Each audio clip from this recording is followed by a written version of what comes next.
Patrick, the spotlight is on you. What are you going to do?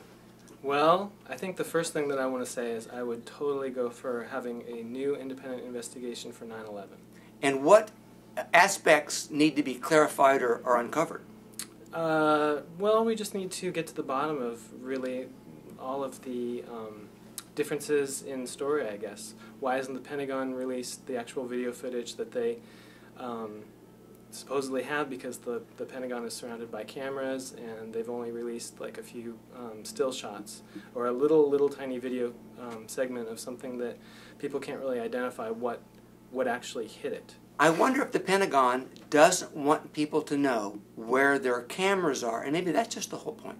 Well, but then there's, you know, all of the convenience stores in the nearby area. They actually came and confiscated all of their surveillance tapes, so that has absolutely nothing to do with the Pentagon's camera locations. Do you think that America really wants to dig into all of this? Well, I don't know personally because I don't talk to a whole lot of people about this, but I hear on TV, you know, Bill Maher saying a large percentage of Americans do feel this way. They do think that 9/11 was an inside job.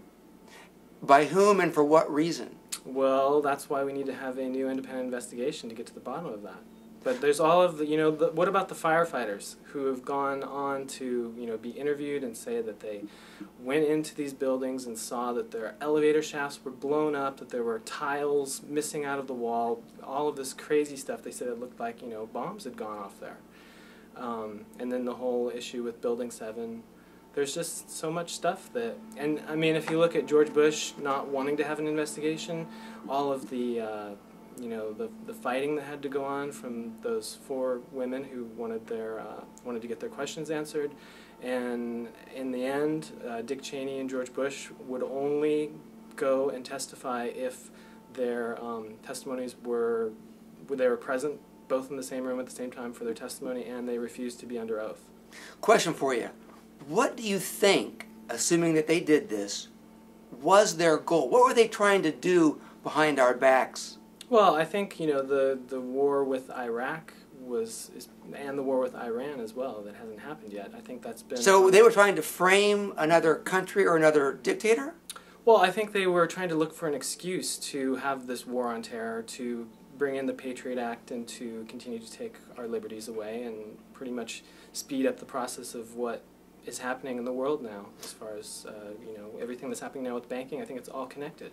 Well, there must be individuals doing some research right now. There are. There's websites, Architects and Engineers for 9/11 Truth. There's tons of 9/11 Truth. But and what have they uncovered so far? They have not had the luxury, the financing, the funding that an actual, you know, what was supposed to be done with the 9/11 Commission. They don't have the resources to do that level of an investigation and, you know, pull records and find out, you know, what was happening with money and spending and all that sort of thing. Well, you know, you may find this hard to believe, but I cannot predict the future. But I got a pretty good feeling this is going to be something that's going to be lingering for the next 100 years. Lingering, like not knowing what happened? Rumors and suspicions and conspiracy theories. Mm-hmm. It's probably never going to go away. Well, I mean, look at with JFK, same thing. Right. Well, Patrick, we do appreciate you sharing that thought with us, and thanks for being on the show. My pleasure.